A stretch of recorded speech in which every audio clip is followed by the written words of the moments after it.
शुरू की थी आज अदालतों तक लेकर आए हैं।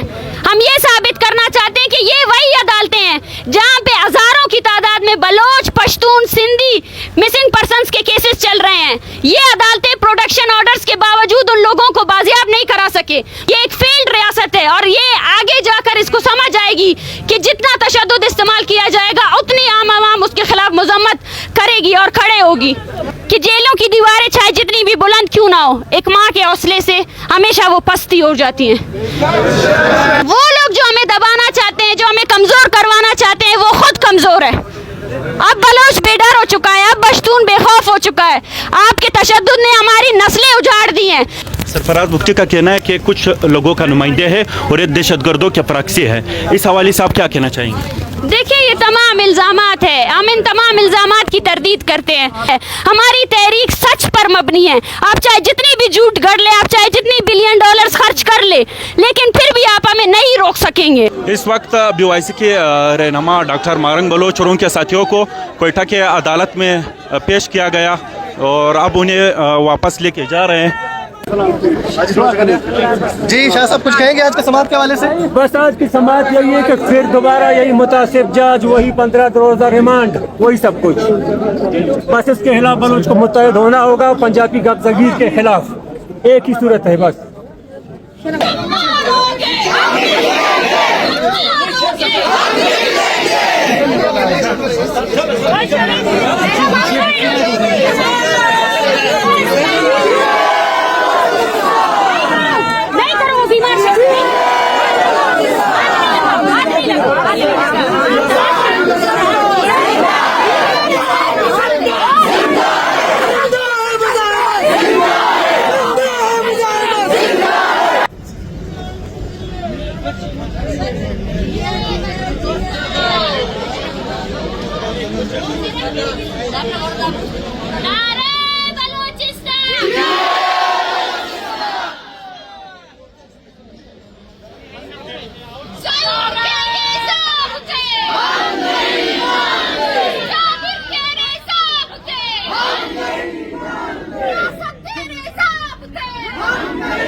हमारी तहरीक BYC की सिर्फ हम 5 लोगों की तहरीक नहीं है, बल्कि ये पूरे बलूचिस्तान के अवाम, पाकिस्तान के मजलूम अक़वाम की तहरीक है। हम साबित करना चाहते हैं कि अस्करी रियासत में तमाम अदारे अस्करी हैं, ये अदालतें भी अस्करी हैं। हमने हमेशा यही कहा है कि हमारे तहरीक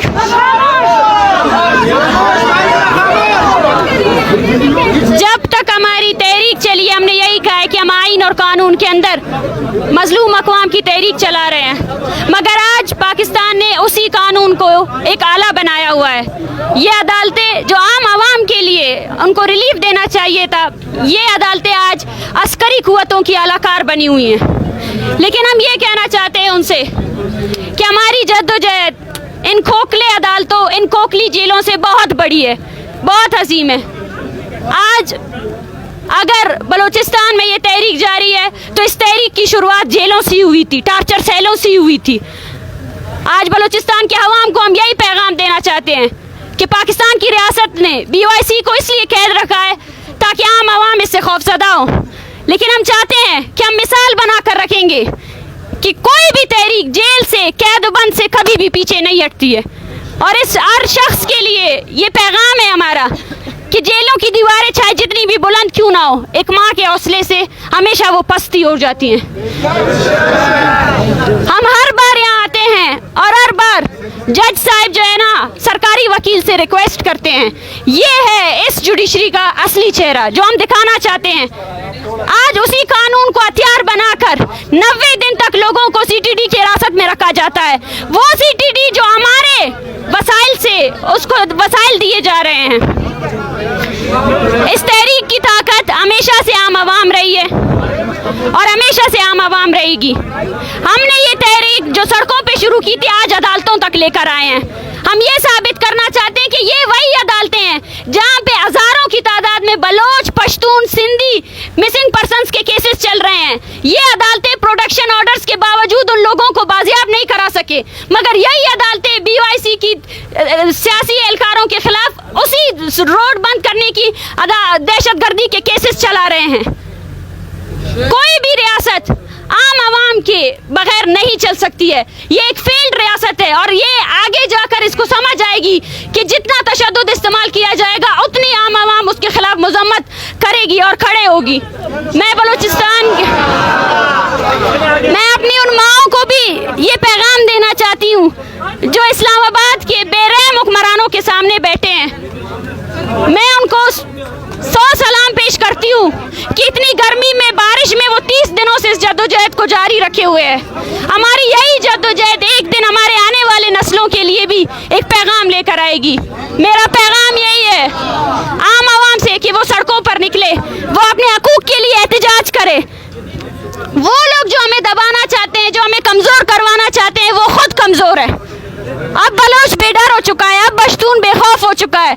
आपके तशद्दुद ने हमारी नस्लें उजाड़ दी हैं, तो हम भी कहेंगे हम अपने नस्लों को आबाद करने के लिए इसी जद्दोजहद को बार बार चुनेंगे। बहुत शुक्रिया आप लोगों का। डॉक्टर साहब, सरफराज मुफ्ती का कहना है कि कुछ लोगों का नुमाइंदे है और ये दहशतगर्दों के प्रॉक्सी है। इस हवाले से आप क्या कहना चाहेंगे? देखिए, ये तमाम इल्ज़ामात है, हम इन तमाम इल्ज़ामात की तरदीद करते हैं।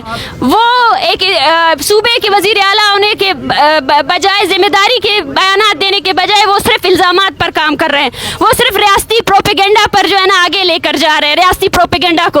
लेकिन मैं उनसे यही कहना चाहूँगी कि जो मजलूम अक़वाम की तहरीक है वो प्रोपेगेंडा से बहुत ऊपर है। आप कभी भी कोई बयानिया नहीं बना सकते क्योंकि हम इंसाफ के लिए निकले हैं। हमारी तहरीक सच पर मबनी है। आप चाहे जितनी भी झूठ गढ़ ले, आप चाहे जितनी बिलियन डॉलर्स खर्च कर ले, लेकिन फिर भी आप हमें नहीं रोक सकेंगे, कभी भी नहीं रोक सकेंगे।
एक मिनट